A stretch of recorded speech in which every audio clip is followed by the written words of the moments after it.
In this video, you will learn how to multiply, divide, and simplify radicals. So let's begin with multiplying. When you're multiplying two radicals, what you can do is you can combine into one radical. So this would translate to be the square root of 5 times 5, and 5 times 5 is 25, so the square root of 25 would equal 5. So 5 is my answer. Another example, if we had the square root of 2 times the square root of 8, we could combine into one radical to get the square root of 2 times 8, which is the square root of 16, which would equal 4. So my solution is 4. Okay, here we have the square root of 3 times the square root of 27. What I'd like to do is show you two different ways in which you could solve this problem. So method 1, we could combine into one radical. We would get the square root of 3 times 27, which is 81, and the square root of 81 we know to be 9. So this is one method. The second method is if you're given the same problem, I can think of this as 3 times 27 inside the same radical, and in some cases it's going to be easier to not actually multiply right away, because sometimes it will not be a perfect square, or maybe it's not an obvious perfect square, and I'll have to pull things out of the radical. So like here we have the 27. We can break down 27 as 3 times 3 times 3. So now we have 4 3's inside, and from here, once you have factor down, we can pull out groups of 2 items. So here's one group of 3's, here's another group of 3's, so I pull out 2 3's. I'm left with nothing on the inside, but I'm left with 3 times 3 on the outside, which would be 9. So in this case, method 1 would have been much quicker, but there are cases when method 2 is going to be easier. So here is another example. We have the square root of 30 times the square root of 3. In this case, method 2 will be easier. But let's try method 1 first. We can combine into one radical to get the square root of 90, and then 90 can break down as 2 times 45. 45 is 5 times 9, and 9 is 3 times 3. So I have 2 3's, a 2, and a 5 multiplied together, and from here we can pull out a group of 3's. So we pull out a group of 3's, we're left with 2 times 5, or 10 on the inside. Now the second method is going to be quicker, which is when I multiply, instead of multiplying together, we keep them separate. So we have 30 times 3 on the inside. Don't multiply to get 90, but instead just take the 30 and factor that down the rest of the way.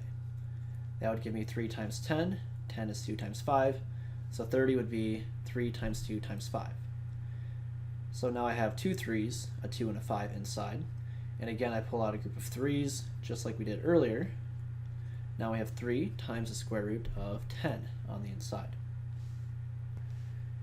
So notice that in this case, that method 2 is going to be quicker, because when I multiply together, it's not a perfect square, and I'm left with factoring down a bigger number if we tried method 1. Method 2, we don't have as big of a number, so it's a little bit quicker to simplify.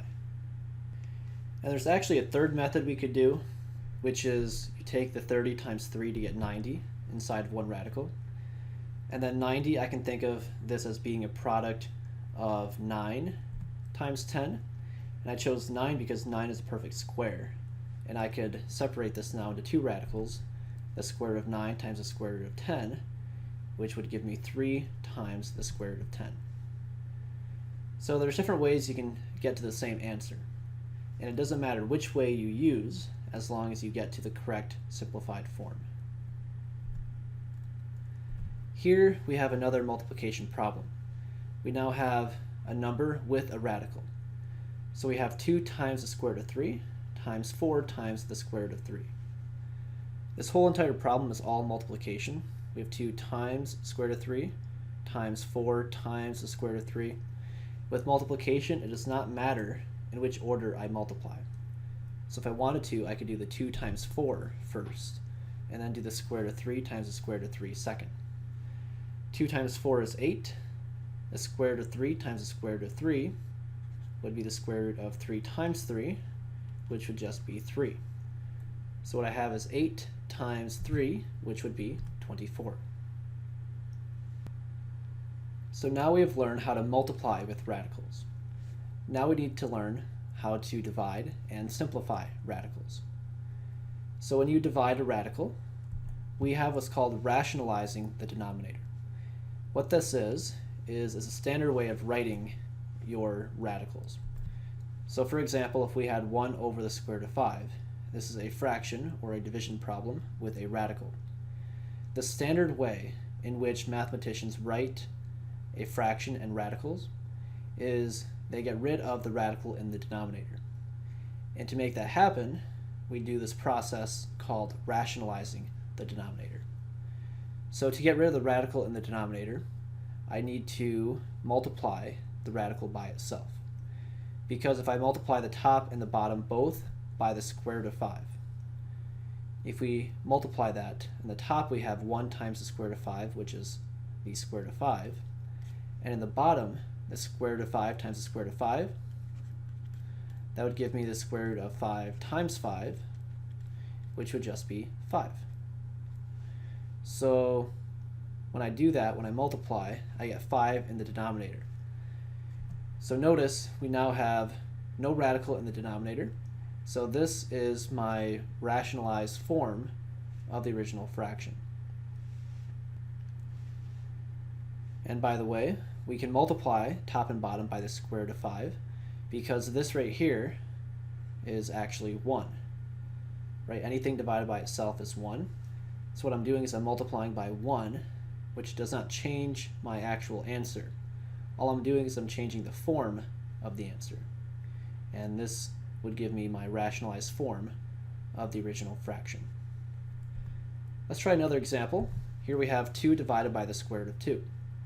To rationalize, we need to get rid of the radical in the denominator. Well, to make that happen, I can multiply the numerator and denominator both by the square root of 2. When I do that, in the numerator, I have 2 times the square root of 2. And the denominator, I have the square root of 2 times the square root of 2, which is the square root of 2 times 2, or just 2. So my denominator would have a 2. Now one last thing, notice numerator and denominator both have a 2, so I can divide by 2, and I'm left over with a square root of 2. So my rationalized form of the original fraction is the square root of 2. Here is another example. We have the square root of 27 over the square root of 3. And in this case, we are to rationalize the denominator again. Now, a different technique we can use is if both top and bottom have a radical, I can use my quotient property of radicals by combining into one radical. So I can rewrite this as the square root of 27 over 3. And now 27 over 3 is 9. So what I have is the square root of 9, which we know to be 3. So my solution is 3. And if you did not see that, you could have gone the long way and multiplied top and bottom by the square root of 3. And you would have gotten the square root of 81 over 3, which would have been 9 over 3, or 3. So either way would have worked, but this first method is a little bit quicker if you could recognize it. Here is another example. We have the square root of 50 over 49. Now this is not simplified because this denominator of 49 is inside the radical. And the standard way of writing a radical is making sure that there's no denominator inside of a radical. So what I can do is I can separate this into 2 different radicals, where I have the square root of 50 over the square root of 49. Well, the square root of 49 is 7, and 50, we can break that down as 5 times 10, and 10 is 5 times 2. So I can write the square root of 50 as 5 times 5 times 2. And to simplify the numerator, I can pull out a group of 5s. So I'm left with a 2 on the inside. So I have my final answer as 5 times the square root of 2 over 7. And this is simplified because there no longer is a radical in the denominator. Let's take a look at another example. Here we have the square root of 9 over 5. So again, this 5, this denominator is inside of the radical. And to write in standard form, I cannot have that. So I can rewrite this as two different radicals, where I have the square root of 9 over the square root of 5. And the square root of 9 we know to be 3. So we can write this as 3 times the square root of 5. Now notice we still have this radical in the denominator.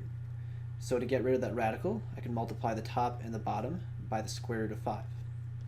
When I do that in the numerator, we have 3 times the square root of 5. And the denominator, when I do the square root of 5 times the square root of 5, I get the square root of 5 times 5, which would be 5. So my final simplified answer is going to be 3 times the square root of 5 over 5. Let's take a look at another example. Here we have the square root of 270 over the square root of 6. Now the first thing I'd like to do is probably combine into one radical and then divide 270 by 6. If I divide 270 by 6, I get 45. So this makes it a little bit easier to work with. So the square root of 45, I can break down 45 by 9 times 5, and 9 is 3 times 3. So the square root of 45 I can write as the square root of 3 times 3 times 5. Now here notice they have a group of 3's, so because of that I can pull out 1 3, and I'm left with the 5 on the inside. So my final answer would be 3 times the square root of 5. Now to finish off, let's take a look at two examples with variables. In this example, we have 2 times the square root of x times y squared, and times -4 times the square root of x. Now to begin, what's going to be helpful is if I rearrange the order of multiplication. And because everything is being multiplied, it does not matter the order in which I multiply. So I could do the 2 times -4 to get -8. And then I can multiply the square root of xy squared times the square root of x. When I multiply radicals, I can combine into one radical. So when I multiply, I get x times x, or x squared, and then I have the y squared in here as well. So notice we have 2 x's and 2 y's inside. So what happens is I pull out an x and I pull out a y. Okay, if it's helpful, you can think of this as 2 x's and 2 y's and actually write it out. And here you have 2 x's, and then here you have 2 y's. So I pull out 1 x and 1 y because I have one group of x's and one group of y's.